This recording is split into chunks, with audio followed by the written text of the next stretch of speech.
अभी कुछ दिन पहले उत्तर प्रदेश के सरकार के मुख्यमंत्री जी को ज़ीरो ज़ीरो याद आ रहा था। हिंदी में उसे कभी कभी अंडा भी बोलते हैं। आज सुनने में आ रहा है कि डंडा की बात कर रहे हैं। जो सरकार पुरानी सरकार के इन्वेस्टमेंट के इंसेंटिव की बात कर रही हो,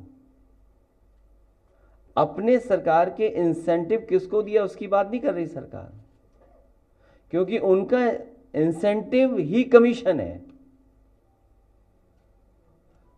और फिर जो बड़े बड़े इंफ्रास्ट्रक्चर के जो काम भी हुए हैं वो समाजवादियों की देन है।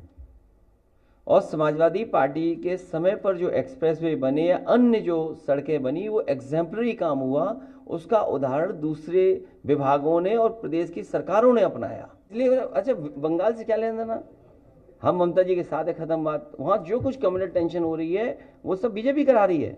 हमने मुजफ्फरनगर में नहीं देखा क्या?